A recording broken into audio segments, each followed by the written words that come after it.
네. 자, 신명기 지난주에 기억하시겠지만 또 반복하겠습니다. 신명기란 뜻은 새로운 계명이다, 혹은 제2의 계명이다, 이런 말씀을 드렸고요. 그래서 어떤 것에 근거해서 새로운 계명이냐? 처음에 하나님께서 모세에게 율법을 주셨잖아요.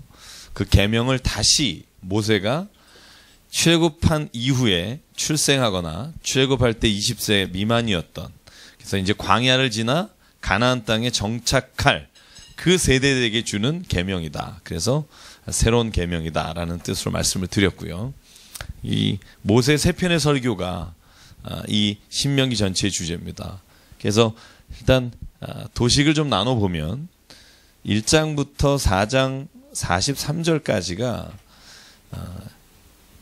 이스라엘의 하나님께서 어떻게 시내산에서부터 이 가나안까지 인도하셨는지, 그래서 가나안 모세가 들어가지는 못했지만 하나님께서 어떻게 그 모든 걸음을 인도하셨는지를 회고하는 장면입니다.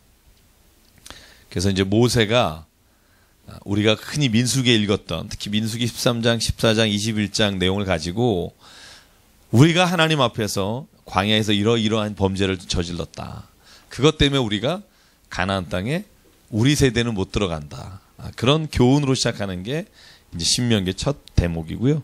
그 다음에 4장 44절부터 28장까지가 첫 번째 설교입니다. 이 부분이요, 그러니까 여기가 이제 첫 번째 설교가 되겠죠. 여기가 두 번째 설교죠. 그래서 이 부분에서는 모세가 하나님께서 나에게 주신 율법에 관한 말씀들, 어떤 것을 하나님이 주셨는지를 새로운 세대에게 알려주는 장면입니다. 그래서 이 장면을 대부분 우리가 출애굽기나 아니면 민수기나 읽었을 법한 내용들입니다. 그래서 여러분하고 오늘 아마 제 생각엔 28장까지 가고 싶은데 어떻게 될지 모르겠습니다. 그리고 29장에서 30장까지 딱 두 장이지만 이게 세 번째 설교인데요. 여기는 주로 모세가 자기가 백성들로 하여금 언약을 지킬 때 하나님께서 우리에게 어떻게 허락하실지, 어떻게 우리를 인도하실지 그 얘기를 적고 있고요. 마지막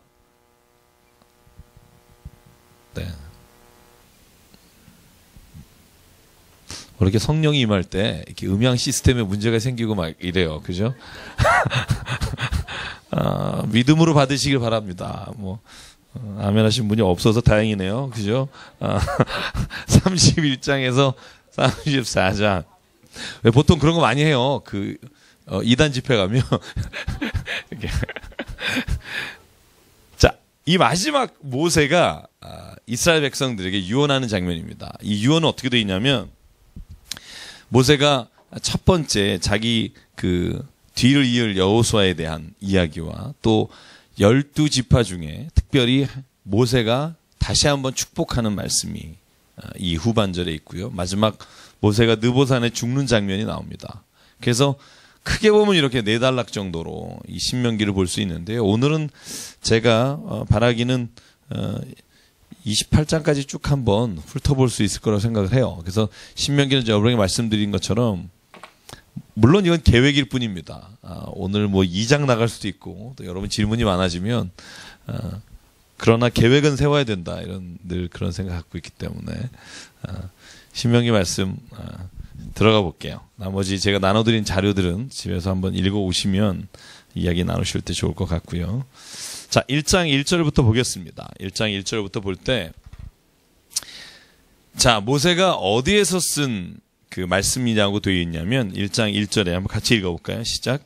이는 모세가 요단 저쪽 숲 맞은편에 아라바 광야 곧 바란과 도벨과 라반과 하사롯과 디사압 사이에서 이스라엘 무리에게 선포한 말씀이니라. 요단강 저쪽, 그러면 요단강 동편이란 말이죠. 네. 됐죠? 네. 동편에 모세가 이 아라바 광야에서 이스라엘 백성에게 선포한 첫 번째 말씀입니다. 여러분 여기에 보면 2절에 호렙산이란 말 나와요. 그죠? 호렙산. 우리가 보통 호렙산을 시내산과 같은 산으로 봅니다.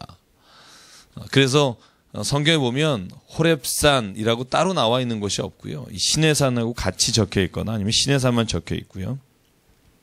이 모세산이다 이렇게 부르는 곳입니다. 이 호렙산에서 세일을 지나 가네스 바네아 10하룻길이었더라. 이 10하룻길 중에 40째 해 11째 달. 무슨 얘기죠? 그러니까 모세가 이스라엘 백성하고 이 가데스 바네아에서 무려 40년 동안 방황했다는 걸 알 수 있고요. 그래서 오늘 우리가 민수기에서 다 같이 나눈 말씀들입니다. 그 이하에 나온 말씀은 아모리 왕 시온을 쳐 죽이고 바산 왕 옹을 쳐 죽인 후라 모세가 요단 저쪽 모압 땅에서 율법을 설명하기 시작하였던더라. 이게 어느 때를 말하냐면 모세가 오늘 백성에게 말씀을 선포한 때를 말하고요. 그러니까 이스라엘 백성이 이제 가나안 동편으로 이 요단강을 다 정복해 갈 쯤에 그때 모세가 마지막으로 하는 설교라는 걸 알 수 있고요. 자, 모세가 수령을 세운다. 이게 출애굽기 18장에 나오는 이야기죠. 여러분 잘 아는 내용입니다. 제가 그 18장에 어떤 내용이 있죠? 우리 한번 복습해 볼까요? 이렇게 마주 보면서 여러분 다 아시는 내용이잖아요. 그죠? 출애굽기 민수기. 제가 원래는 한 6주에 끝내려고 그랬는데 지금 12주 하고 있습니다. 질문도 많으셔서. 자, 출애굽기 18장에 무슨 내용이 나오죠? 컨닝하셔도 좋고요. 네. 여러분 누가 여기 등장하죠? 출애굽기 18장에? 그렇죠. 모세가 모든 일을 다 혼자 하니까 장인이 와서 야 어떻게 이걸 혼자 할 수가 있니? 조직을 좀 나눠라. 큰 재판은 네가 하고 천부장 백부장을 세워서 일반적인 재판들은 그 사람들이 할 수 있게 좀 해라. 그래서 제가 그때 뭐라고 말씀드렸죠? 하나님은 이방 사람을 통해서도 우리 믿는 사람들에게 지혜로운 일을 주실 수 있다. 그러니까 세상의 지혜는 악하고 교회만이 선하다 이런 생각은요. 복음에 관한 진리를 제외하고는 저는 그렇게 딱 옳지 않다고 생각합니다.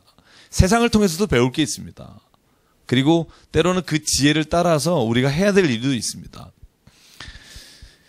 교회가 때로는 세상보다도 못할 때도 있습니다. 어떤 부분에 있어서는. 제가 오늘 낮에 여기를 찾아오신 분들하고 대화하다 그런 얘기를 했는데 요 옆에 있는 큰 교회를 다니시는 분들인데 차 마시러 오셨어요. 그래서 제가 이 얘기를 좀 나누다 보니까 공감하는 부분이 많이 있더라고요. 그러니까 세상 사람도 안 하는 일을 우리가 하고 그리고 그걸 하나님이 인도하셨다고 말하는 경우가 참 많은데 알고 보면 옳지 않은 방법인 경우가 있다. 이런 얘기들을 서로 나눴었는데 오늘 저는 그 말씀을 다시 한번 드리고 싶습니다. 세상의 사람들의 지식이 때로는 우리가 필요할 때가 있고 양심도 필요할 때가 있습니다. 그래서 15절에 보면 천부장, 백부장, 50부장, 10부장 조장을 세워 이제 모세가 체계적으로 정비를 해서 재판을 하게 됐다라는 말이 여기에 나옵니다. 자, 넘어갈게요. 여러분 이제 쭉 그냥 훑어서 넘어갈 테니까 그렇게 하십시오. 자, 신명기 1장 19절부터 여러분 잘 아는 내용입니다. 정탐꾼 12명을 보내죠. 그 중에 10명이 와서 부정적인 보고를 하고 2명이 와서 긍정적인 보고를 합니다. 그 사람의 이름은 여호수아와 갈렙이다. 그래서 두 사람만 가나안 땅에 들어가게 됐다는 이야기가 오늘 대부분의 여기에 나오는 이야기고요. 오늘 23절 보실래요? 너희 중 각 지파에서 12사람, 각 한 사람씩 12사람을 택하여 그 땅에 올려 보냈다라고 했습니다. 그 정탐꾼이 간 곳은 그냥 한 지역이 아니라 이렇게 보면 그 갈릴리부터 사해면은요 가네스 바네아가 밑이잖아요. 이 최남단인데 여기서 주로 헤브론을 거쳐서 이 세겜을 거쳐서 이 북쪽까지 그러니까 40일을 정탐하잖아요. 그죠? 정탐이 남쪽에서 북쪽까지 갔다가 다시 내려옵니다. 그래서 주로 여러분 아낙 자손이 거기에 너무 무서워서 우리가 못 들어갑니다라고 증언하는 부분이 주로 이 산지 지역인데요. 그래서 가나안 땅에 정탐하고 온 것이 40일이라 너희들이 다녀와서 부정적인 이야기를 해서 하나님께서 40일을 하루를 1년으로 해서 40년을 방황하게 될 것이다. 그래서 40년 방황하는 이야기가 나온다고 우리가 누누이 말을 했고요. 33절에 보면 그럼에도 불구하고 하나님은 광야에서 밤에는 불로 낮에는 구름 기둥으로 인도하셨다. 그리고 34절부터 보면 민수기 14장 이야기가 나옵니다. 그렇죠? 여분네 아들 갈렙은 하나님께 순종했고 38절 눈의 아들 여호수아는 역시 그 땅을 차지할 수 있다고 말했다. 그런데 열 정탐꾼의 말을 듣고 그 말에 벌벌 떤 백성들 때문에 이스라엘 백성이 가나안 땅으로 진군하지 못했고요. 그때 여러분 기억하세요? 너네는 못 올라간다. 그러니까 이스라엘 백성이 어떻게 하죠? 그때 이제 뒤늦게 하나님 우리가 올라가겠습니다. 그리고 올라가죠. 여러분 게 제가 지금 기억하기는 민수기 14장 아마 20몇 절일 것 같아요.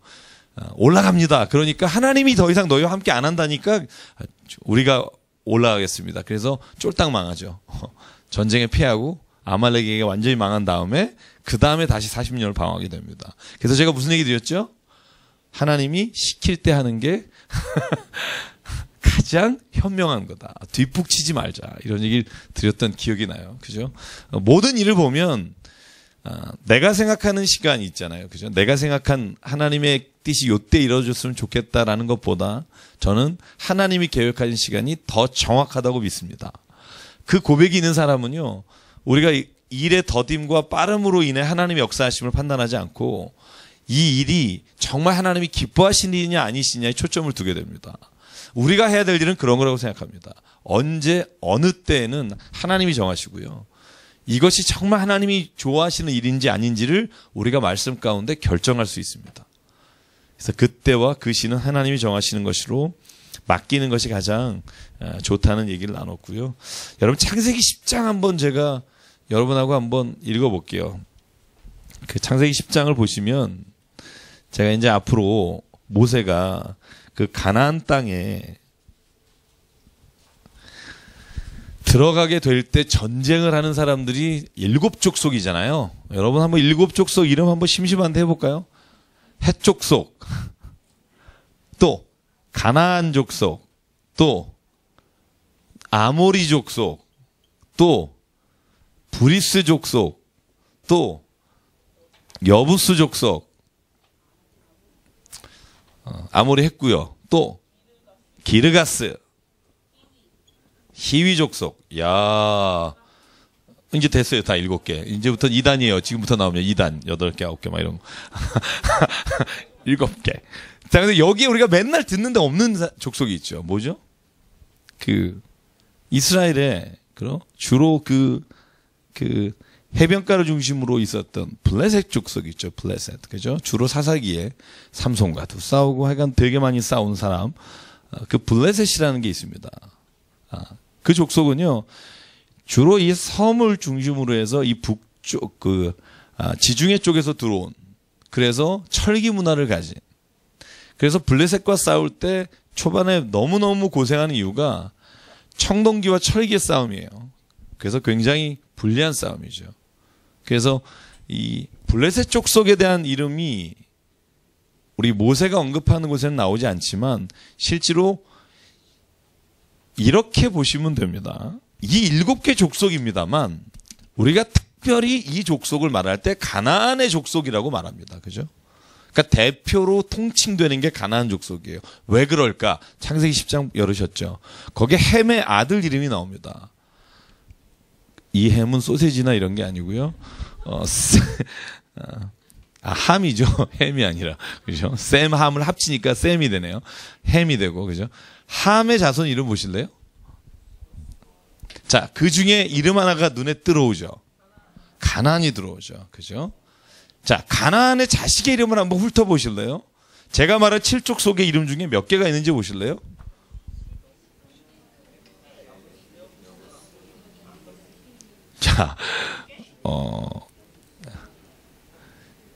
자, 보십시오. 셈의 자손이 예수님의 족보의 자손이죠. 그죠? 셈으로부터 아브라함의 족보가 나오고요. 자, 함의 자손이 이 가나안의 원족속의 조상입니다. 그러니까 따지고 보면 이때도 싸우는 건 다 형제 싸움입니다. 그렇죠? 에돔이라는 건 에서의 자손이라고 그랬죠. 그러니까 거기에 나오는 가나안, 헷, 그 여부스, 히위 다 집안의 함의 자손들입니다. 그러니까 성경을 제가 요즘 창세기를 여러분은 뭐 전혀 안 보시겠지만 제 방송은 누가 보는지 제 큐티는 누가 보는지 모르겠습니다만 CTS 그 인터넷 방송에 제가 계속 큐티를 싣고 있어요. 다른 교인들은 막 댓글도 많더라고요. 전 아직 한 번도 못 봤습니다, 우리 교회는. 근데 어쨌든 하여간 지금 제가 창세기를 제가 이제 3년째 하고 있는데 우리 교회는 아무도 모르실 거고요. 네. 그러니까 거기에 제가 창세기를 올리고 있는데 제가 꼼히 읽으면서 제가 요번에 처음 이제 이거에 대한 걸 눈에 확 들어오게 됐어요. 그러니까 야, 이 여부수 족속과 지금 제가 민수기하고 신명기하고 창세기를 같이 막 더블로 읽다 보니까 야, 거기에 원래 정착해 있던 사람들이 다 함의 자손인데 결국 그 가족의 싸움이 되는구나. 그래서 제가 지난주 새벽 예배 나오신 분, 아무도 안 계시는군요. 그때 제가 이런 얘기를 드렸어요. 무슨 얘기를 했냐면 결국은 신앙도 마찬가지고 모든 일에 있어서 가족이 제일 힘든 것 같다. 가까운 사람이 제일 힘든 것 같다. 그죠? 중국에 있는 동포를 사랑하는 거는 뭐 어렵지 않습니다. 그냥 마음만 먹으면 돼요. 그 사람이 나한테 불편하게 할 일도 없고, 내가 돕다가 실망할 일도 없고, 그죠? 근데 가까이 있는 사람은 일단 치밀어 올라와요. 그죠? 내가 이렇게 했는데, 제가 수요일에 지난주에 그 말씀을 드렸죠. 지난주에 가서 아주 하도 화를 돋구는 사람이 하나 있어가지고 제가 그 앵거 매니지먼트가 잘 안 될 뻔했는데 그럴 때 또 무슨 생각을 갖게 되냐면 결국은 가장 가까이 있는 사람이 힘들구나. 그리고 내가 무언가를 직접적으로 도울 때 내게 문제가 부딪히지. 내가 생각으로만 좋은 일을 꿈꿀 때는 정말 모든 사람을 다 사랑할 수 있을 것 같은데 구체적으로 뭐 하나를 내가 가장 가까운 곳에서 해나갈 때가 힘든 것 같다는 거죠. 이스라엘 역사에도 마찬가지인 것 같아요. 가족들이 결국은 다 이 전쟁 가운데 있다가 제가 이 사람들을 왜 하나님이 모세를 통해서 이스라엘 백성을 통해서 이 가나안 땅에서 쫓아내시는지를 설명합니다. 여러분이 발견하셨는지 모르겠어요. 왜 쫓아내시는지를 말씀해 주시더라고요. 이제 그 부분을 같이 나눌게요. 그래서 오늘 이 부분을 보면 결국 여기에서 44절을 보실래요? 1장 44절에 보면 산지에 거주하는 아모리 족속이 너희에게 마주 나와 벌떼같이 너희를 쫓아 세일산에 쳐서 호르마까지 이른지라. 그래서 쫓겨난 거죠. 전쟁에 져서. 근데 그 아모리도 역시 가족끼리라는 거, 그걸 좀 우리 한번 보고 넘어갔으면 좋겠고. 2장입니다. 2장에 보면 자, 오늘은 그 2장에서 이스라엘이 아니죠. 광야에서 40년 동안 하나님께서 이스라엘 백성을 동일하게 사랑하시고 이끌어 가셨다는 내용들이 나와 있습니다. 2장 7절 같이 거기만 읽을게요. 끊어지진 않지만 시작. 내 하나님 여호와께서 내가 하는 모든 일에 내게 복을 주시고 내가 이 큰 광야에 두루 다님을 알고 내 하나님 여호와께서 이 40년 동안을 너와 함께 하셨으므로 내게 부족함이 없었. 그러니까 하나님은 그 40년 동안에도 이스라엘 백성에게 부족함이 없도록, 물론 이스라엘 사람들은 늘 부족했어요. 우리를 애굽에서 죽일 무덤이 없어 우리를 이곳에 데리고 왔느냐? 늘 그런 불평을 했지만 모세는 오늘 자기 후손들에게 말하기를 우리가 생각하는 욕심이 컸지 하나님이 우리를 한 번도 40년 동안 부족하게 하시진 않으셨다. 40년 동안 굶어 죽었다는 얘기 들어보셨습니까? 광야에서? 연병에 걸려서 죽는 경우는 있습니다만 굶어 죽었다는 얘기는 없어요. 제가 한번 뒤져봤거든요. 혹시 발견하시면 말씀해 주십시오. 먹을 것이 없어 굶어 죽더라는 없고요. 그 모든 환경 가운데 불평과 서로 미워하는 것 때문에 그곳에서 죽은 말씀들은 있다는 거죠. 그래서 2장 14절에 말합니다. 가네스 바네에서 떠나 세레 시내를 건너기까지 38년 동안 정확히 말하면 그 기간을 헤맸다는 겁니다. 여러분, 이 가네스 바네에서 세레까지가 몇 킬로인 줄 아세요? 가네스 바네에서 세레까지가 130km입니다. 일주일이면 가요. 아무리 사람이 많아도. 거기를 38년 돌아가셨습니다. 그죠? 원래 여러분, 애굽을 탈출해서 가나안 땅으로 갈 때까지도 길이 3개잖아요. 그죠? 이 북쪽에 있는 해변길, 그 다음에 중간에 길이 있고요. 이 시내산 맨 밑까지 돌아가는 길이 있습니다. 그런데 이스라엘 백성이 맨 아래 길을 갔잖아요. 그죠? 여기서도 마찬가지예요. 가네스 바네아에서 이 세레까지 가는데 130km, 일주일 길을 38년 동안 헤매게 됩니다. 그것이 다 성경은 말합니다. 뭐라고 말하냐면 하나님의 뜻을, 하나님의 말씀에 순종하지 않았으므로. 그 말의 의미는 이따가 저희가 다시 한번 살펴보기로 하고요. 자, 그 나머지 부분 26절은요. 여러분 민수기 21장에서 우리가 다 읽은 겁니다. 그죠? 헤스본 왕 시온과 싸우게 되죠. 이스라엘 백성이 지나가자 하니까 못 지나가게 해서 전쟁을 하게 되고요. 그래서 여러분 5개 왕 다 죽게 되는 장면 저희가 다 같이 읽었습니다. 넘어갈게요. 3장으로 가겠습니다. 3장도 우리가 잘 아는 장면입니다. 바산완 옥. 그죠? 마찬가지로 하나님께서 그들과 전쟁에서 승리하게 하심으로 그 땅을 성취하는 일, 민수기 21장에 나옵니다. 여러분 그냥 한번 되새김질 하십시오. 성경을 잘 읽으셨으니까. 그리고 요단강 동쪽에 자리 잡은 지파, 민수기 32장인데요. 여러분 다시 한번 하죠. 누구죠? 므낫세 반지파. 그 다음에 누구죠? 갓과? 아니요. 르우벤이죠. 네. 그래서 실제로 지난주에 제가 지도 그렸고 제가 아마 3번 그린 것 같아요. 그죠? 그래서 여러분 오늘은 또 안 그리겠습니다. 그래서 므낫세 반지파가 맨 위에 동편에 오른쪽에 그 다음에 갓, 르우벤 그렇게 자리를 잡게 되고요. 나머지 9개 반지파가 요단강 서편에 자리를 잡는 이야기. 그 중에 3개의 도피성을 오늘 말씀하고 있습니다. 자, 뒷부분에 나오는데요. 자, 넘어갈게요. 왜 여기에 남았다고 지난주에 제가 퀴즈 드렸죠? 기억하시죠? 왜 남았죠? 그렇죠. 가축과 너무 가지고 있는 것들이 많아서 동쪽에 정착하게 된 거지. 미워해서 따로 정착한 건 아니다. 말씀을 드렸고요. 자, 이제 3장 18절. 자, 여기에서 모세가 굉장히 안타까운 장면이 나옵니다. 그게 뭐냐면 23절부터 하나님에게 간구하는 장면입니다. 여러분 이 장면 읽으면서 눈물 흘리지 않으셨어요? 굉장히 슬픈 장면입니다.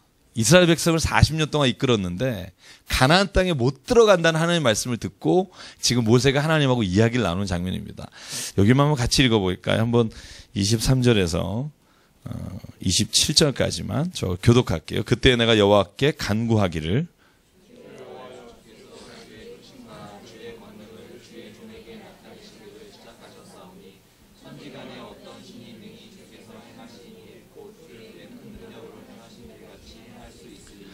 구하옵나니 나를 건너가게 하사 요단 저쪽에 있는 아름다운 땅, 아름다운 산과 레바논을 보게 하옵소서 하되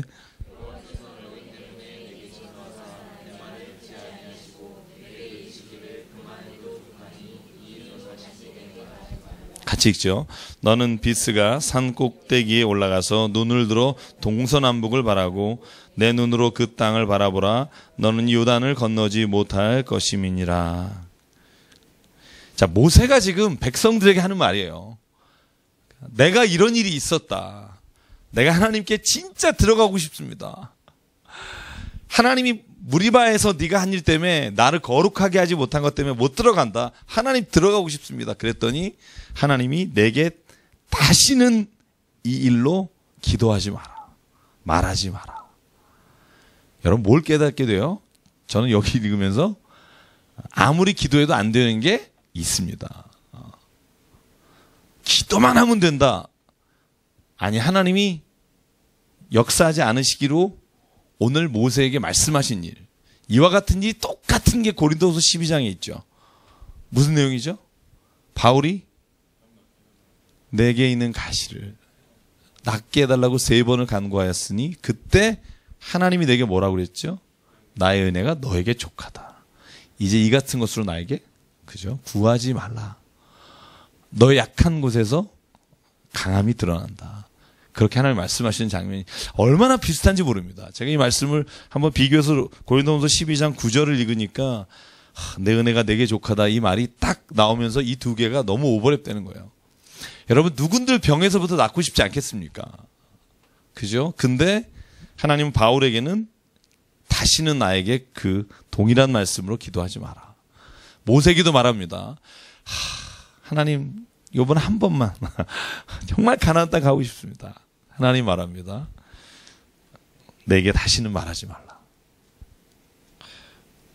이걸 보고 뭘 느끼세요?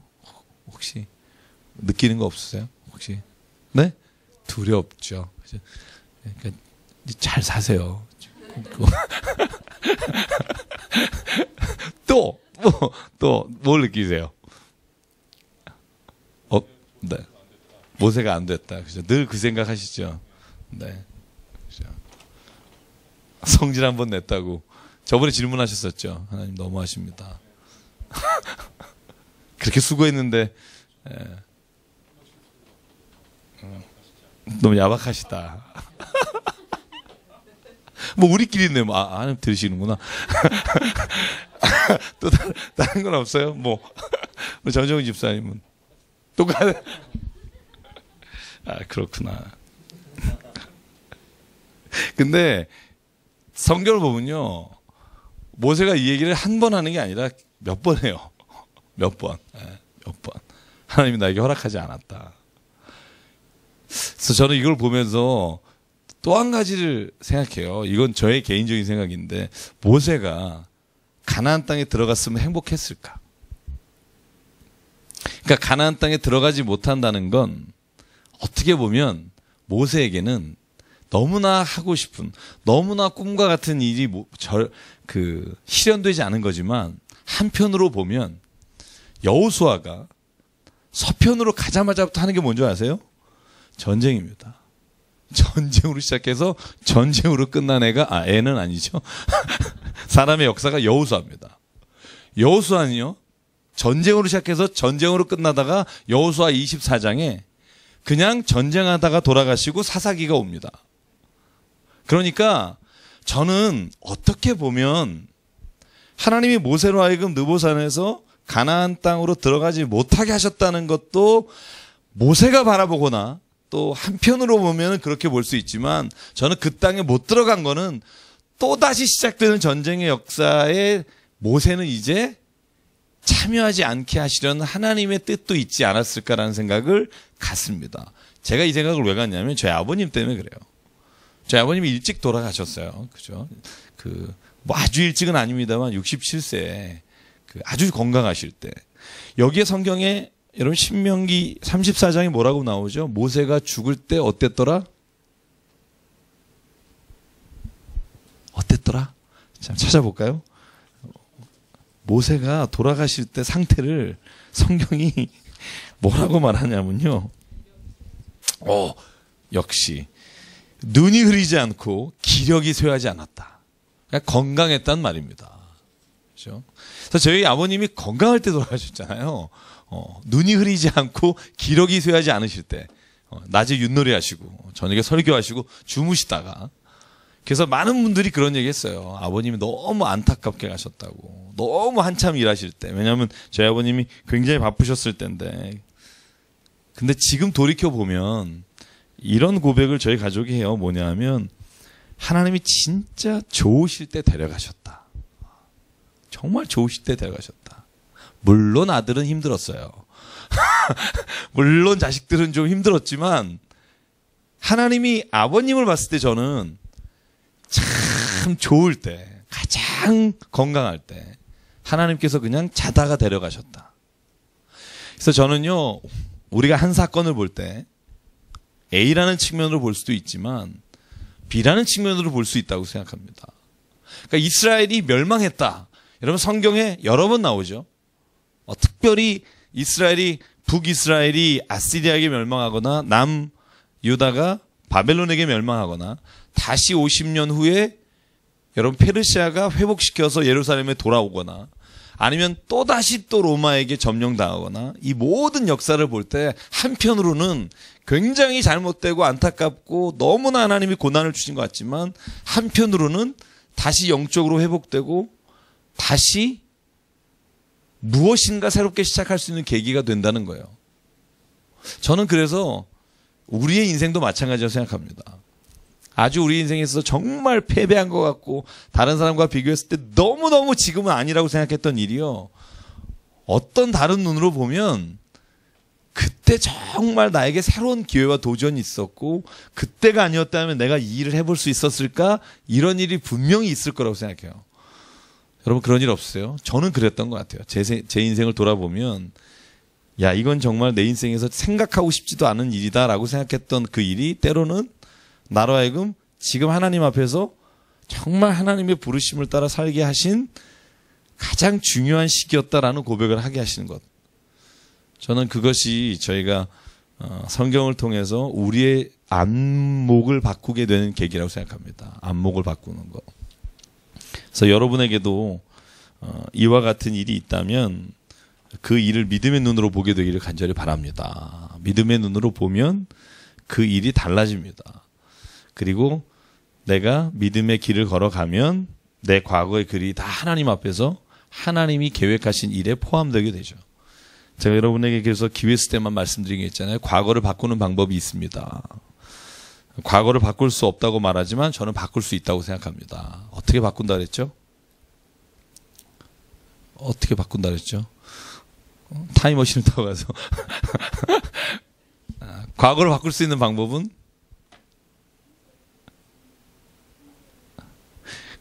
그렇죠. 지금 내가 살아가는 그 길을 내가 만족한 길로 내가 정말 후회하지 않을 길로 걸어가면 내가 과거의 후회스러운 일들이나 이런 것들이 다 나의 이 모든 내 삶에 있어서의 좋은 것들을 이루기 위해서 하나님이 이러하게 나를 이끌어 가셨구나 하는 고백이 되는데 내가 지금 살아가는 길이 이 과거 일로 해서 좌절과 낙담과 실망과 원망으로 차면 그 과거 일은 더욱더 더 내 기억 속엔 정말 생각하고 싶지 않은 일로 된다는 거죠. 그래서 저는 로마서 8장 28절의 바울의 말씀을 너무 좋아합니다. 그러므로 하나님을 사랑하는 자, 그의 뜻대로 부르심을 입은 자에게는 모든 것이 협력하여 선을 이루느니라. 이 모든 것이 협력한다는 말이요. 사람들이 합쳐서 일한다는 말도 있지만 내 삶의 모든 것들이 협력해서 결국 하나님이 하나님의 선한 일을 이루시는 것이다. 그 고백을 잊게 하시는 것이 믿는 사람들이다. 그러므로 저는요. 지금부터 우리가 살아가는 것이 우리의 과거를 바꾸는 일이라고 믿습니다. 과거를 바꾸시기 원하십니까? 제가 주일도 한번 예언했죠. 오늘도 한번 예언할게요. 지금부터 하나님의 뜻대로 사십시오. 그게 신명기의 전체 내용입니다. 제가 지금 여러분에게 웃기려고 하는 얘기가 아니라 신명기 34장까지가 얘기가 그거예요. 여태까지 너희들은 불평했다. 여태까지 40년 동안 기회만 나면 하나님으로부터 벗어나려고 했다. 그러나 이스라엘아 들으라. 너희가 지금부터 하나님 말씀에 순종하면 너희는 축복의 민족이 될 것이고 너희가 지금 또 하나님의 말씀을 어기면 너희는 하나님과 상관없는 저주의 민족이 될 것이다. 과거를 말하는 게 아니라 지금을 말하는 겁니다. 그러면 하나님이 민족을 들어서 하나님의 일에 쓰신다는 겁니다. 여러분 이게 믿는 사람들에게 주시는 놀라운 은혜인 줄 믿습니다. 여러분 김재범 씨가요. 오늘 새벽에 그죠? 12시 45분인가 제가 정확히 시계를 봤는데요. 금메달 땄잖아요. 저 무릎 꿇고 주야 주여 외치는 장면이 무슨 산상 기도회를 유도장에서 보는 듯한 기분이었는데요. 한번 생각해 보세요. 김재범 선수가 오늘 그 금메달을 땀으로 인해 4년 전 베이징에서의 은메달이 자기가 지금까지 4년 동안 새로운 목표를 가지고 일하게 하고 노력하게 하고 삶의 희망을 갖게 한 근거가 되잖아요. 저는 그게 그리스도인의 믿음이라고 생각해요. 오늘 우리가 또 낙담할 수 있죠. 넘어지죠. 믿음 안에서 살아가다가도 또 실패하죠.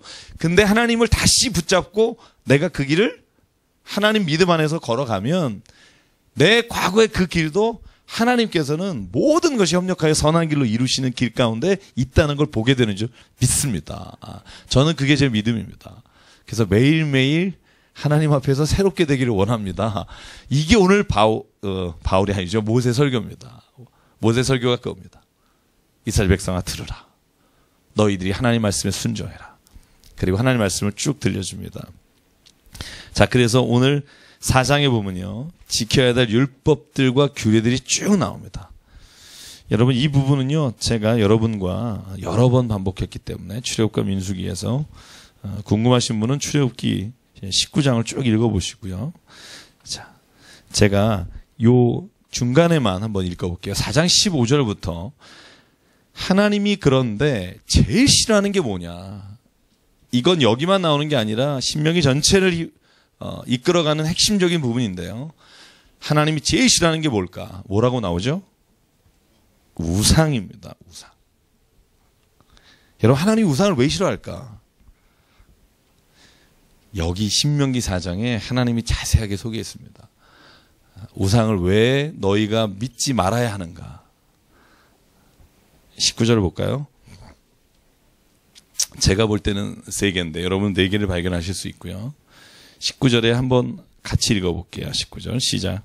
또 그리하여 내가 하늘을 향하여 눈을 들어 해와 달과 별들 하늘 위의 모든 천체 곧 너희의 하나님 여호와께서 천하 만민을 위하여 배정하신 것을 보고 미혹하여 그것에 경배하며 섬기지 말라. 자, 왜 무상을 섬기지 말라 그래요? 미련한 짓 하지 말라는 거죠. 1월 성신을 경배하잖아요. 태양신, 달신 뭐 이런 거. 근데 하나님이 뭐라고 모세에게 말하냐면, 모세야, 내가 그거 왜 만들었는 줄 아니? 너를 위해서 만든 거야. 하늘의 해와 달이 너를 위해서 내가 너에게 배정한 건데 너는 그걸 보고 하나님같이 섬기는 어리석은 자가 되지 마라. 여기 이렇게 말하죠. 미혹하지 마라. 그러니까 잘못 보지 마라 이겁니다. 결국 태양도 너를 위한 것이지 너가 경배하라고 만든 게 아니다. 그것을 섬기지 마라.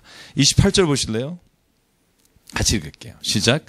너희는 거기서 사람의 손으로 만든 바 보지도 못하며 듣지도 못하며 먹지도 못하며 냄새도 맡지 못하는 목속의 신들을 섬기리라. 이 말은 뭐냐면 섬기지 말란 말입니다. 그러니까 우리가 금송아지를 만들었다, 나무 목상을 만들었다, 그래서 섬기잖아요. 아세라 목상, 그죠? 이 모든 것들을 하나님이 보실 때 답답한 거예요. 모세한테 뭐라 그래요? 이렇게 구체적으로 얘기해줘요. 얘야, 보지도 못하고 듣지도 못하고 먹지도 못하고 냄새도 못 맡는 것을 왜 만들어 놓고 그것을 하나님같이 섬기니? 그것이 가장 어리석은 짓이다. 가만히 생각해보면 진짜 어리석은 일이잖아요. 그죠? 그걸 하나 세워놓고 비나이다 하거나 그걸 하나 만들어 놓고 이것이 마치 나를 지켜주는 부적이라고 생각하는 거. 여러분, 그게요, 때로는 여러분 혹시 그런 거 있죠? 뭐 하나 가지고 가면 든든한 거. 뭐 없으세요? 목걸이라든가. 아니, 솔직히 한번 고백해 봅시다. 뭐 없으세요? 나래는 뭐야? 핸드폰 가지면 든든해지고. 또, 집사님? 네? 지갑. 그렇죠. 지갑은 누구나 다. 또 혹시 뭐 이몽룡 집사님 오래간만에 우리 특별히 없으세요? 제가 아는 분은 목걸이가 그거 없어지면 거의 무슨 하나님 없어진 것 같이 어렸을 때부터 자기를 지켜준 목걸이라는 그런 생각을 가지고 있는 그런 물건들이 있어요. 그래서 저희 딸도 그 곰인형 하나 있는데 뭐 걔를 꼭 껴안고 자야 되는 거예요. 그래서 어렸을 때는 뭐 물론 괜찮다 생각을 하는데, 그러니까 내가 있잖아요. 의지하는 것까지는 괜찮다고 생각해요. 그럴 수 있죠. 근데 하나님이 뭐라고 말하냐면 그것을 너희가 역으로 섬기는 자가 되면 하나님이 그것을 보면서 이렇게 말합니다. 그것이 얼마나 어리석은지를 네가 알아야 된다. 저는 35절인데요. 마지막 하나님이 말씀하신 이유입니다. 35절 볼까요? 시작. 이것을 내게 나타내심은 여호와는 하나님이시요 그 외에 다른 신이 없음을 내게 알게 하려 하심이니라. 아멘. 그러니까 하나님은 그겁니다. 진짜 내가 너를 만들었고 내가 하나님이다. 근데 왜 엉뚱한 데 가서 너의 인생을 허비하니? 답답하겠죠. 그죠? 만약에 진짜 하나님이시라면 이게 답답할 겁니다. 만약에 우리의 자녀가 정말 내가 그 자녀를 낳아서 키우는데 얘가 어디 수상한 아저씨가 사탕 사준다니까 따라가고 만약에 그리고서는 눈에서 사라지면 그 자식이 불쌍하기도 하지만 얼마나 억울해요. 그죠? 하나님의 마음은 이런 마음이라고 생각해요. 내가 이렇게 사랑하는 애가 엉뚱한데 지금 정신이 팔려서 그 한순간에 나를 떠나버리는 어리석은 일을 범하는구나. 그래서 하나님 말합니다. 여기에 전반적으로 사상이 그겁니다. 우상을 섬기지 마라. 제발 우상을 만들지도 말고 쳐다보지도 말고. 그래서 나온 것이 우리가 좀 이해하기는 어렵지만 연속적으로 등장하는 게 뭐냐면 그러므로 이방인의 여인과 남자와 결혼하지 마라. 이방인의 여인과 결혼하지 말란 말이 왜 더 많은가 하면 여러분 유대인은요.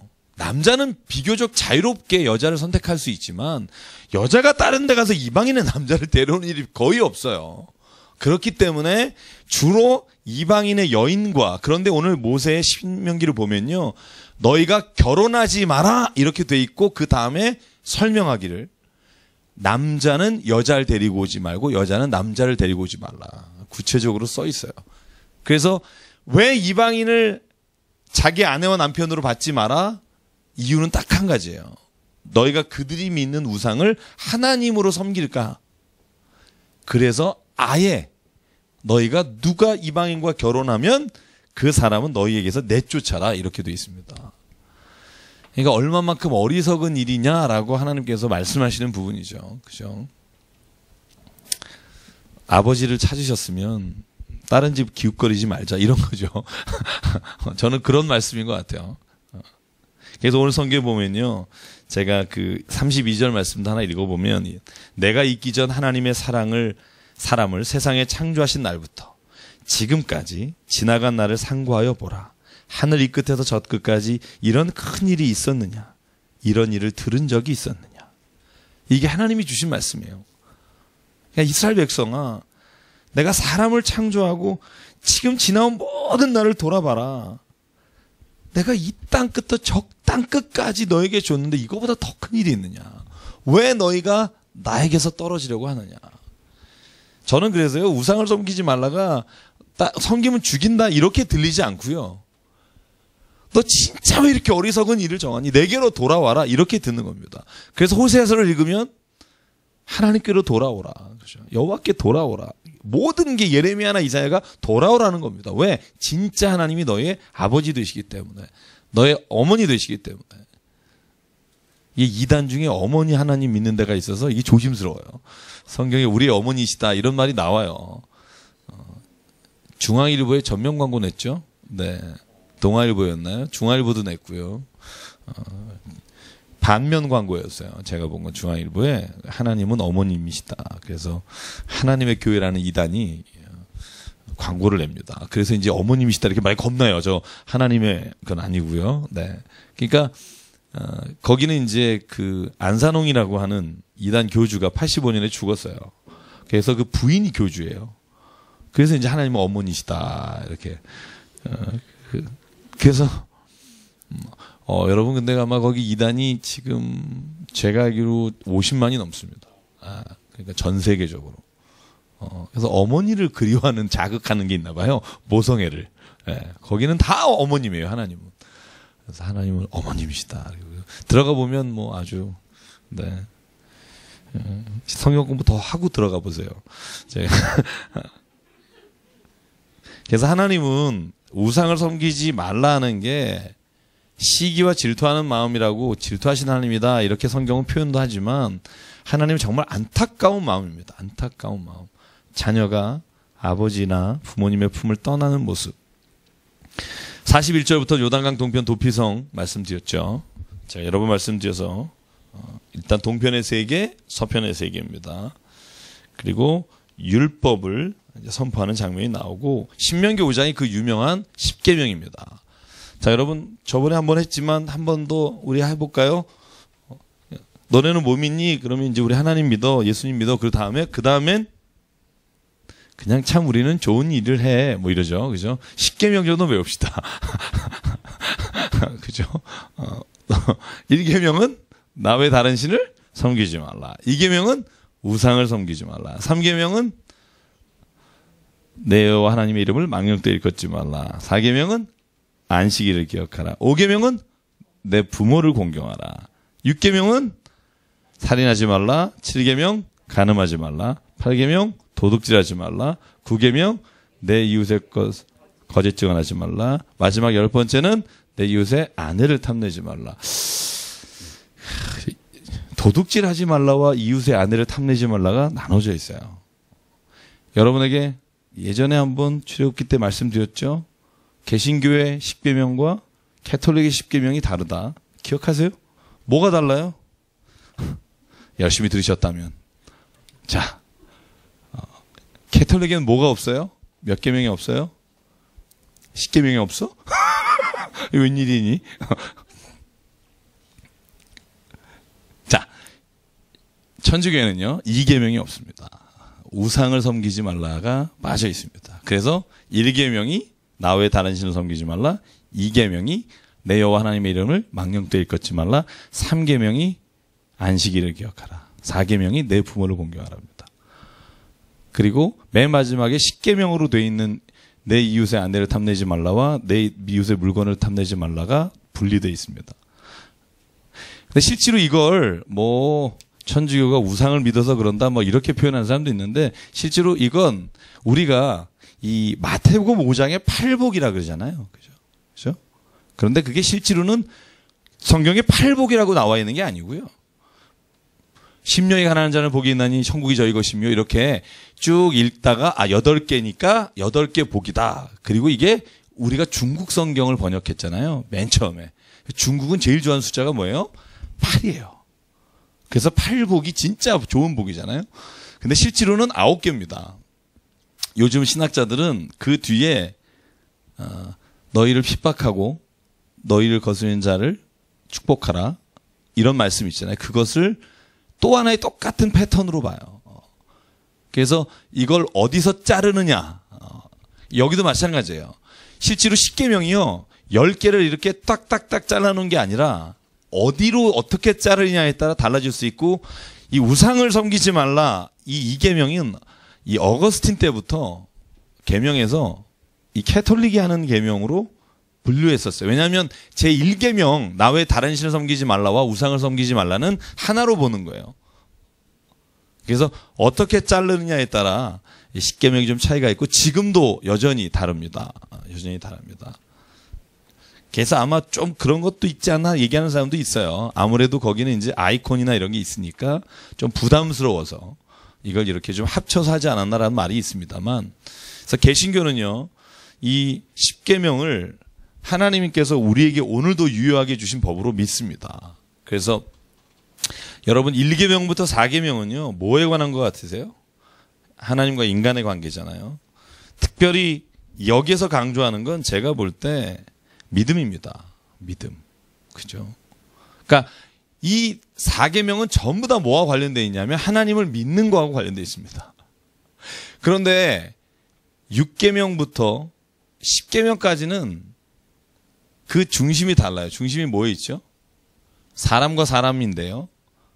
거기에는 뭐를 하지 말라 딱 하나로 요약할 수 있습니다. 저희 저번에 10계명 독서무로 토임할 때 이 내 이야기가 좀 나왔죠. 그 뭐라고 나오죠?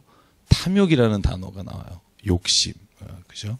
그래서 여기 보면 나 살인하지 말라, 간음하지 말라, 도둑질하지 말라, 이웃의 거짓 증거하지 말라, 이웃의 아내를 탐내지 말라라는 단어들이 다 탐욕과 관련돼 있는 것이다. 그 설명하는 책들이 좀 있는데요. 그래서 중간 연결교리가 내 부모를 공경하라.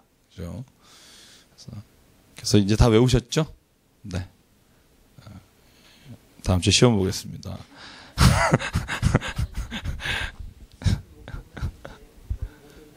이제 열심히 나와야죠. 빠지면 안 되죠. 네. 시험 못 보면, 시험 잘 보신 분은 이제 1년에 몇 번 빠지셔도 되게, 허가증 드리도록 하겠습니다. 외박증 뭐 이런 거. 자, 이제 5장의 22절에 보면, 여기 이제 두 돌판을 주시면서 하나님께서 주신 말씀에 대해서 이 기록이 되어 있는데요.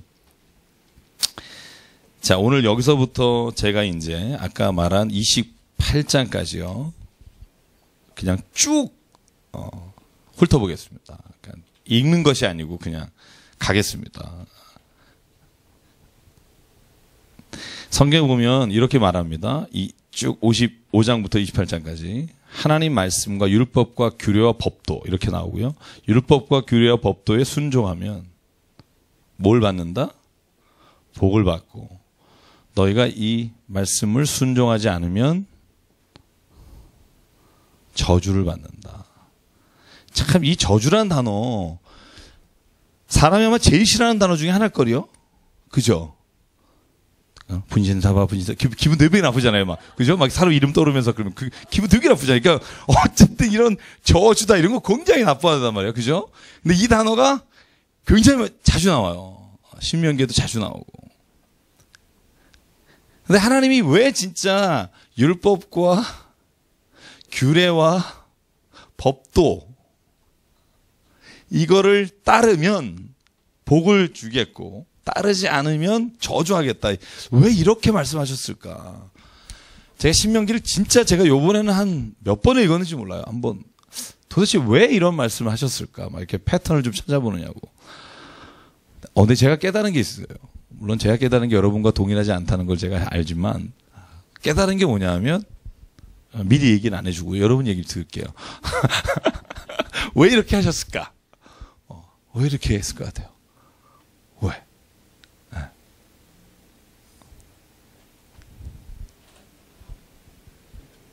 힌트요? 그러니까 제가 뭘 이렇게 읽게 되냐면 네가 순종하면 내가 복을 주겠다. 네가 불순종하면 내가 너를 저주하겠다. 이런 패턴이 아니라 네가 이 말씀에 순종하면 복받는 존재가 되고 네가 진짜 내가 말한 이것을 따르지 않고 순종하지 않으면 네가 저주 상태에 가게 된다. 네가 저주받은 자처럼 살게 된다. 오히려 저는 그렇게 읽는 게 훨씬 더 이 성경을 읽는 게 쉬웠었던 것 같아요. 제가 읽으면서. 제가 한번 예를 하나 들어볼까요? 우리 5장 29절. 하나님이 말씀하신 걸 지금 모세가 말하는 건데요.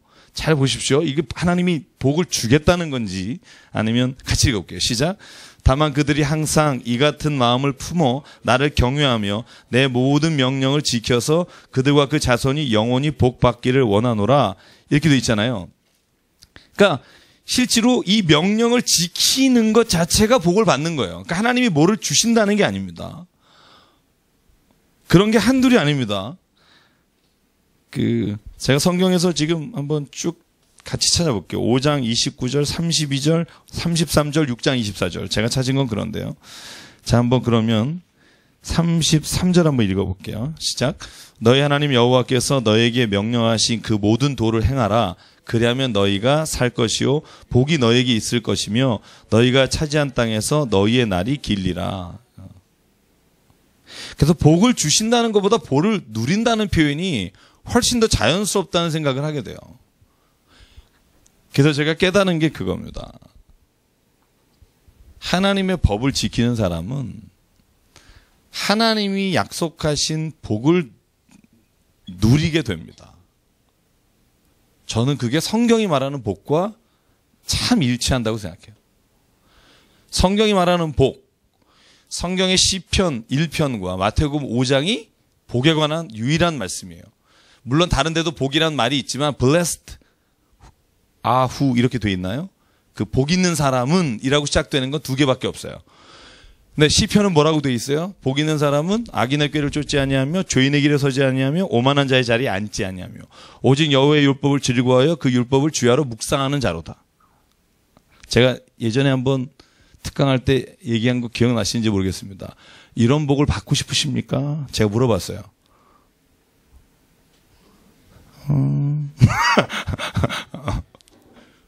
복 있는 사람. 악인의 꾀를 쫓지 않아. 여러분, 그러면 절대로 돈 쉽게 벌기 어렵습니다. 네? 죄인의 길에 서지 않아. 어렵게 사실 확률이 크고요. 그 다음, 오만한 자의 자리에 앉지 않는다.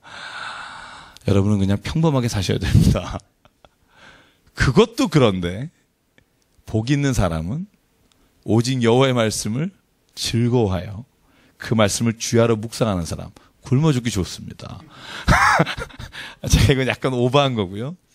실제로 시편 1편에서 말하는 복 있는 사람은 제가 볼 땐 그렇게 복 있는 사람인 것 같지 않아요. 그러니까 하나님이 율법과 규례와 법도를 지키는 사람은 복을 누린다고 할 때 그 복은요, 우리가 생각하는 복과는 차이가 좀 있다는 거죠.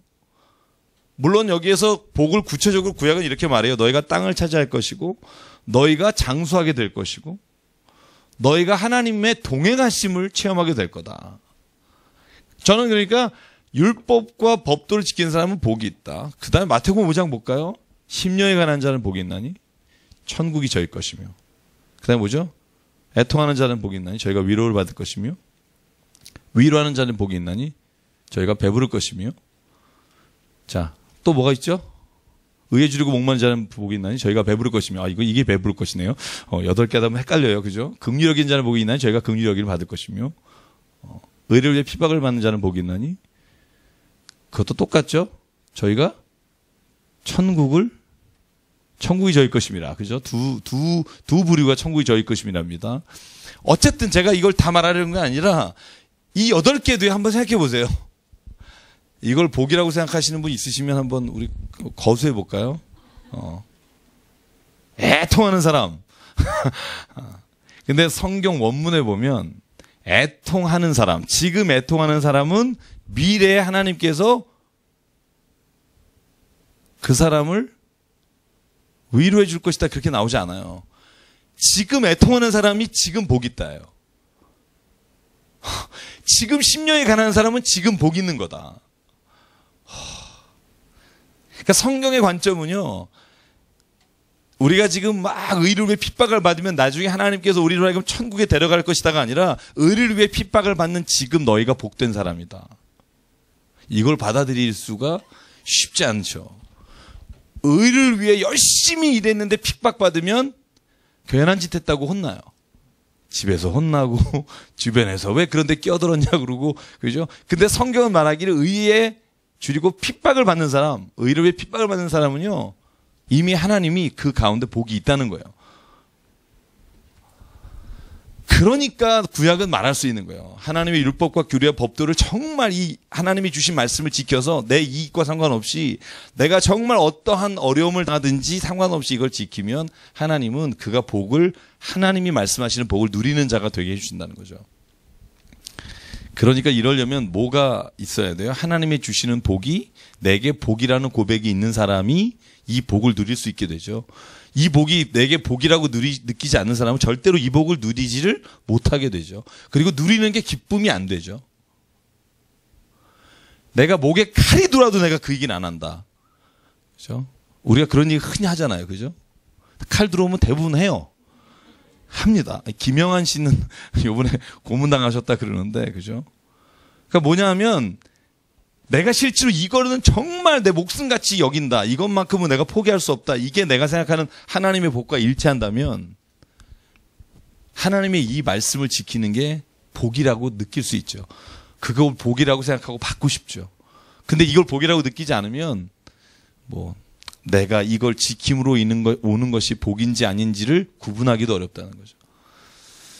여러분, 이스라엘 백성이, 특별히 오늘 모세가 연설하고 있는, 설교하고 있는 그 세대가 가나안 땅에 들어가서 여러분 좋은 세월을 지낸 게 아니라, 아까도 말했지만 전쟁을 치르게 돼요. 그 세대는 아마 전쟁을 치르다가 아마 여호수아서가 끝날 때 거의 다 그 지역 안에서 어려움과 고난을 당했을 거예요. 정복전쟁이라 그래요. 우리가 여호수아서를 그래서 정복전쟁사라고 말해요. 가나안 땅을 점령해 가는 거예요. 땅은 이미 다 배분해 놓으면 뭐해? 행정구역상 아직 우리가 등기 이전을 못했어요. 그러니까 땅은 나눴는데 등기 이전하러 싸우러 가는 거예요. 그래서 여호수아를 정복전쟁이라고 말해요. 그러니까 실제로 하나님께서 이렇게 복이 있는 사람이라고 말하실 때, 그리고 너희가 순종하면 복을 받는다 하실 때 하나님 말씀하시는 복은요, 저는 하나님께서 우리에게 주시는 복이라고 생각합니다. 우리가 생각하는 복보다. 그래서 여러분 한번 읽어볼까요? 제가 몇 군데만 더 읽을게요. 자, 6장 4절이에요.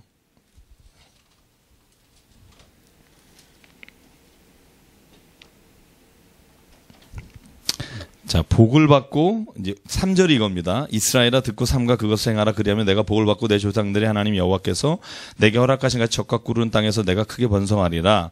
그 다음에 말하는 것이 이스라엘아 들으라. 우리 하나님 여호와는 오직 유일한 하나님이시니 너는 마음을 다하고 뜻을 다하고 힘을 다하여 내 하나님 여호와를 사랑하라.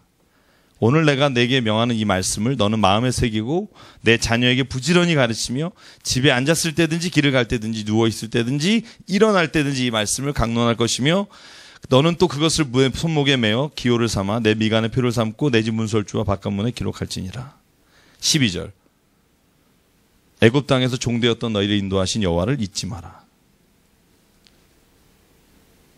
자, 24절만 같이 읽을게요. 6장 24절 시작. 여호와께서 우리에게 이 모든 규례를 지키라 명령하셨으니 이는 우리가 우리 하나님 여호와를 경외하여 항상 복을 누리기 하시기 위하심이며 또 여호와께서 우리를 오늘과 같이 살게 하려 하심이라. 우리가 한 번 더, 우리가 그 명령하신 대로 이 모든 명령을 우리 하나님 여호와 앞에서 삼가 지키면 그것이 곧 우리의 의로움이라 할지니라. 자, 말하는 핵심이 여기 있습니다. 그죠? 아까 6장 24절까지 보자 그랬죠. 뭐죠? 하나님 앞에서 이 명령을 지키면 그것이 곧 우리의 의로움이다. 그러니까 그것을 통해서 오는 것이 아니라 이것을 지키며 사는 게 기쁨입니다. 제가 그래서 그런 얘기 한번 예를 든 적이 있어요. 무슨 얘기죠? 내가 진짜 나에게 뭔가 불이익이 올 걸 알아. 근데 내가 진짜 마음에 내가 요번만큼은 진짜 내가 진실을 말하겠다. 그리고 말해요. 그러면 그 안에 기쁨이 여러분 그런 경험 없으세요?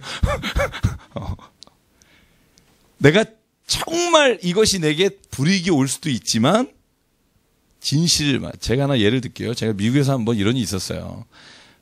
일단 부끄러울 수도 있고 하여간 뭐 그런데 제가 처음에 유학 갔을 때 그 방배정을요. 제가 여기서 이렇게 하고 갈 때는 4명이 같이 쓰는 방을 달라고 갔어요. 기숙사를. 갔는데 독방인 거예요. 할렐루야. 얼마나 고마워요. 처음 일주일을 쓰는데 궁금한 거예요. 도대체 이게 뭐가, 나는 돈을 낼 때 4인실을 기준으로 내고 갔는데 1인실을 혼자, 물론 4층이라 덥긴 했습니다만 왜 내가 1인실을 쓰고 있나. 이거 말 안 하면은 한 학기 갈 수 있을 것 같은데 자꾸 마음에서 이게 편하지 않은 거예요. 그래서 찾아갔어요. 찾아가서 내가 근데 가기 전에 제가 얼마나 고민했겠어요. 그러다가 왜냐면 독방인데다가 샤워실도 이제 물론 그 안에는 없지만 밖에 바로 있고. 근데 이제 계속 신학 수업하면서 마음이 이렇게 오질 않아서 갔어요. 가서 내가 실은 4인실을 신청하고 왔는데 독방을 쓰고 독방 그러니까 무슨 교도소 같네요. 1인실을 쓰고 있다. 야, 이 어감이 그죠? 단어 하나인데 이렇게 다르네. 1인실을 쓰고 있다. 행정상 착오가 있었던 것 같다. 근데 그 말을 하고 나니까 이 마음에 짓눌리고 있던 게요. 확 풀리는 느낌 있잖아요. 물론 제가 계속 그렇게 산다는 얘기는 아니에요. 그럴 때 내게 그런 느낌이 지금도 잊혀지지 않는 거 보면 내가 굉장히 고민했던 것 같아요. 굉장히. 왜냐면 내 방에 놀러 오는 사람들한테도 야, 넌 어떻게 1인실 쓰냐 그러면 이제 뭐 그렇게 뭐 이렇게 계속 이렇게 하는 게 계속 마음에 걸린 것 같아요. 가서 말을 하니까 와, 이게 이제는 내가 뭐 어디 가서 길바닥에서 자도 진짜 마음이 편한 거예요. 근데 그렇게 말을 하고 났더니 그 친구가 다 조사를 하고 그러더라고요. 네가 4인실을 했구나. 행정상 착오가 있었대요. 근데 네가 그 말을 해주니까 요번 한 학기 쓰라는 거예요. 그러니까 우리는 이제 그렇게 됐으니까 이렇게 얘기한 게 굉장히 좋구나. 이제 우리가 생각하는 복의 기준이 그거예요. 그러니까 거기에 한 학기 더 있었어. 야, 진짜 복 받았네지만 하나님이 말씀하시는 복은 뭐냐면 내가 거기서 딱 말할 때 오늘 말하는 거죠. 너희가 하나님의 율법과 규례를 지키면 그것이 너의 곧 의로움이고 그게 복이다. 저는 그런 느낌, 제가 이 신명기를 읽으면서 그런 느낌 있잖아요. 내가 그냥 하나님 앞에 하나님이 옳습니다, 하나님 이게 정말 맞습니다라고 내려놨을 때 그때 내 안에 주시는 이 기쁨은 세상에 돈으로 환산할 수 없는 기쁨인 것 같고, 그 내가 하나님께 받은 그 어떤 뭐라고 말하기 설명하기 힘든 그 기쁨은 이게 바로 저는 하나님의 말씀을 누리며 사는 자의 기쁨이 아닐까. 근데 이 기쁨을 가끔 맛보게 되죠. 아주 가끔. 그죠? 이걸 자주 맛보면 예수님 말씀하시죠. 그것이 하나님의 나라다. 만약에 모든 사람이 다 그렇게 살아갈 수만 있다면 저는 그 공간만큼 하나님의 나라가 될 거라고 생각해요. 제가 말했죠. 천국은 믿음이 없는 곳이고, 믿음이 있는 곳이고, 미안합니다. 큰일 날 뻔했네요. 또 2단 10에, 그죠? 지옥은 믿음이 없는 곳이다. 그래서 제가 여러분이 늘 말하죠. 우리만이라도 정말 믿으면, 서로 속이는 게 없으면 거기는 천국 같을 거다. 가족끼리도 속이고 숨기는 게 많으니까 가족도 지옥이 되는 거고. 그래서 하나님은 믿음이 있는 자를 들어 천국에 들어가게 하시는 거다. 저는 그런 생각을 하고요. 그래서 저는 신명기를 다시 읽으면서 예전에는 왜 하나님이 저주하고 복 준다고 자꾸 이런 말씀하실까라고 하면서 실제로 읽는 부분에 그런 것들이 있지만, 저는 보다 더 핵심적인 건 그런 것 같아요. 하나님의 말씀을 지킬 때 주시는 그 마음, 그 의로움이 곧 복이다. 저는 그래서 오늘 요번에 이 24절과 25절 읽으면서 혼자서 그냥 너무 행복했어요. 그렇구나. 이게 복일 수 있구나.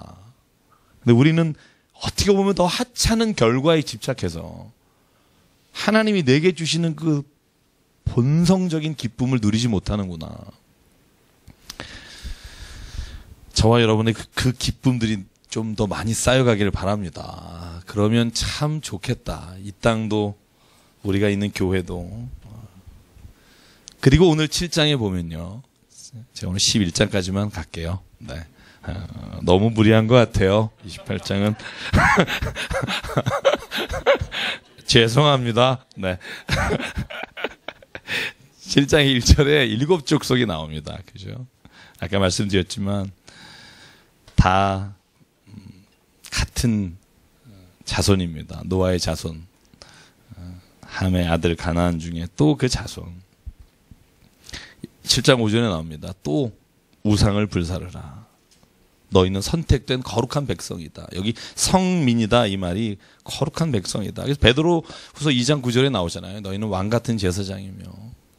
저는 그게 하나님이 우리를 향한 마음인 것 같아요. 그걸 우리가 못 누리며 사는 거죠. 우리가 천민으로 살기 원하는 거죠. 천박하게 하나님의 말씀보다는 세상에 우리를 기쁘게 하는 것들로 인해 채울 때, 그때가 하나님의 백성으로서 포기하고 세상의 단맛을 구하는 것. 7장 7절 우리 출애굽기 할 때 은혜 받은 구절이죠. 같이 읽을까요? 시작. 여호와께서 너희를 기뻐하시고 너희를 택하심은 너희가 다른 민족보다 수요가 많기 때문이 아니니라. 너희가 오히려 모든 민족 중에 가장 적으니라. 자, 하나님이 이스라엘 백성을 택하신 이유는 그 다음에 더 재밌는 말이 나와요. 제가 지금 어딘지 기억은 안 나는데요. 이거하고 똑같은 말이에요. 너희가 의로워서도 아니요. 너희가 하나님의 뜻대로 행해서도 아니요. 너희가 가장 불쌍해서다. 그러니까 이스라엘을 구원하신 이유가 이스라엘이 정말 위대하고 뛰어나서가 아니라 너희가 가장 민족 중에 작고 가장 볼품없기 때문에 내가 너를 삼아 모든 민족에 모델을 준 것뿐이다. 그러므로 저와 여러분도 하나님께 쓰임 받을 수 있다. 저는 그걸 믿습니다. 왜? 연약하니까. 그러니까 더 하나님이 우리를 불쌍히 여기신다. 제가 우리 자녀를 말씀을 드렸죠. 예를 들었잖아요. 그죠? 우리의 눈, 특히 진짜 부모님의 눈에는 똑똑한 자식보다 모자란 자식에게 눈이 더 가고, 지금 잘 돼서 성공한 자식보다 앞길이 전혀 보이지 않는 그 자식에게 더 마음이 가고 더 사랑하는 마음이 가는 게 저는 하나님이 이스라엘 향한 마음이라고 생각합니다. 땅도 없고 서 있을 곳도 없고 그리고 가장 적은 민족, 하나님의 눈에 그 민족을 들어 쓰신다는 거죠. 그래서 오늘 성경에 보면요, 7장 보실래요? 13절에 보면 곧 너를 사랑하시고 복주사 너를 번성케 하시되 내게 주리라고 내 조상들에게 맹세하신 땅에서 내 소생에게 은혜를 베푸시며 내 토지 소산과 곡식과 포도주와 기름을 풍성하게 하시고 내 소와 양을 번식하게 하시리니 내가 복을 받음이 만민보다 훨씬 더 하여 너희 중에 남녀와 너희의 짐승의 암수에 생육하지 못함이 없으리라. 이게 이스라엘 백성이 불쌍해서 주시는 축복인 것 같아요. 이스라엘 백성에게 하나님이 모세를 통해 약속하시는 부분입니다. 그러니까 너희는 그 땅에 있는 사람들을 두려워하지 마라. 이게 7장 마지막에 주시는 하반절의 말씀입니다. 그리고 오늘 8장 볼까요? 8장 3절 유명한 말입니다. 왜 유명한지 맞춰보시죠. 신약이 어디에 나오죠? 마태복음 4장에 그죠? 예수께서 시험 받으실 때 돌로 떡을 만들라 할 때 사람이 떡으로만 살 것이 아니요 여호와 입에서 나오는 말씀으로 살 것이다. 이 말씀을 인용한 부분이 예수께서 인용하신 게 신명기 8장 3절입니다. 자, 8장 18절 제가 이 부분 한번 8장 5절부터 한번 볼게요. 같이 읽어볼까요? 시작. 너는 사람이 그 아들을 징계한 같이 내 하나님 여호와께서 너를 징계하시는 줄 마음에 생각하고. 40년 동안 너희가 광야를 헤맸지만 하나님이 너의 발을 부르트지 않게 하시고 4절에 보면 옷이 헤어지지 않게 하셨다. 그런데 너희가 징계를 받았다. 왜? 사랑하니까. 여러분 이 말을 인용한 게 히브리서입니다.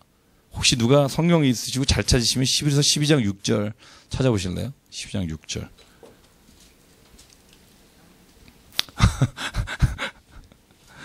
내일 찾으실 분도 있네요. 이렇게 보면 구약에서 찾으시는 분들 보면 내일쯤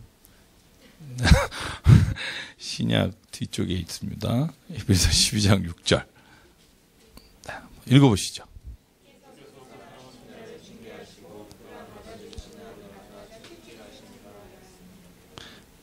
그러니까 하나님은 남의 자식은 채찍질 안 하신다는 거예요. 자기가 사랑하는 자식을 채찍질함으로. 여러분 이런 거 있잖아요. 어디를 갔는데 내 아들이 거기 있는데 애들 또래 아이들끼리 한 6명이 막 나쁜 짓 하고 있는 거예요.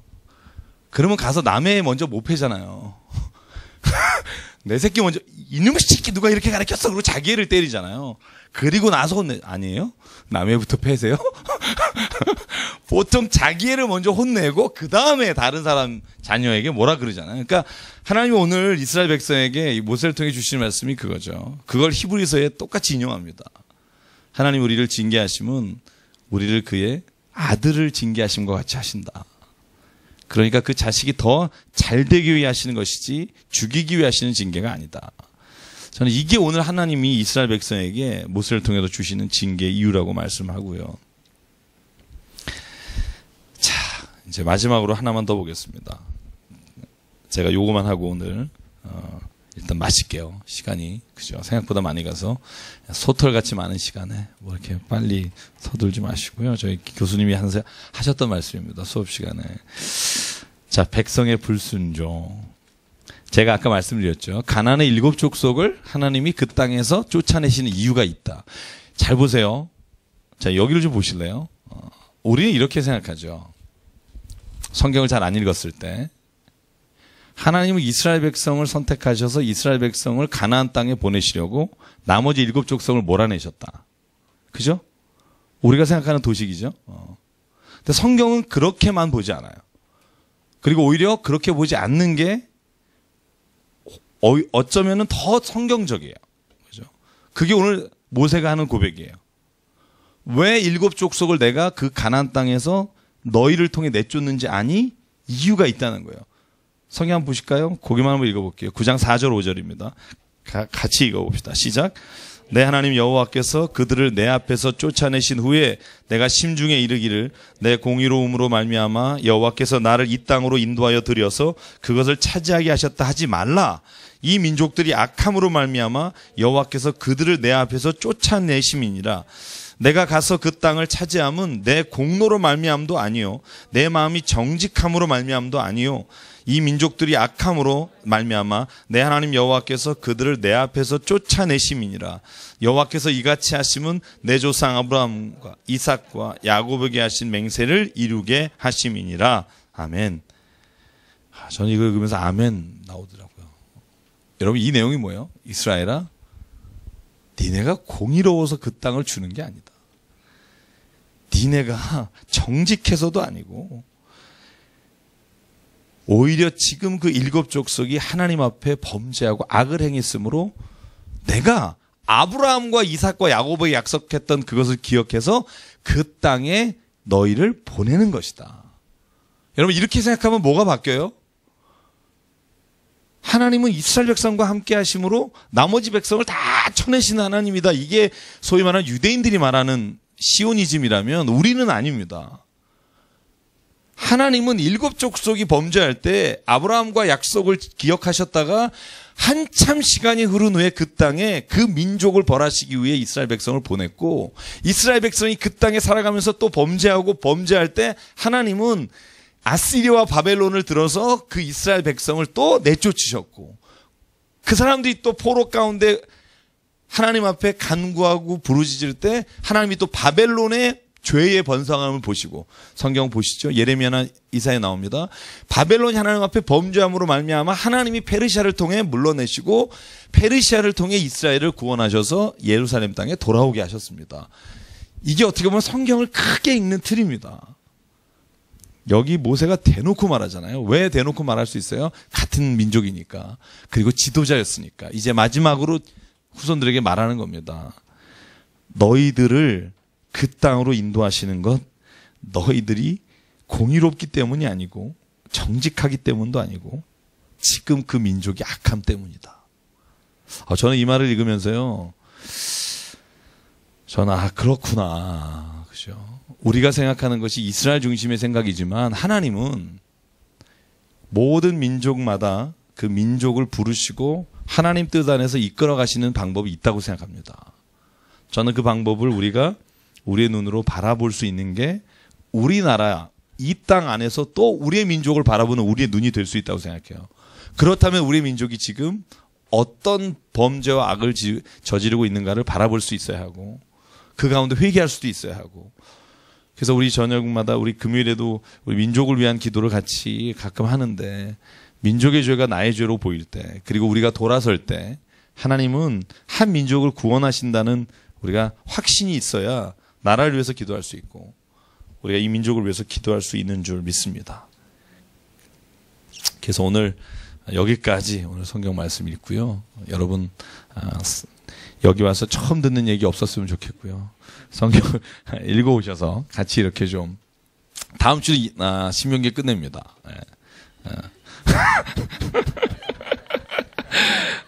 마치 이 늑대소년 된 기분인데요. 이제는 안 믿으시는군요. 늑대가 나타났다. 저는 그런 생각해요. 하나님의 말씀은요, 우리에게 무궁무궁한 자료이고요. 하나님이 주신 이 말씀을 어떻게 우리의 삶에 적용하고 내가 깨닫고 사느냐는 선물인 것 같아요.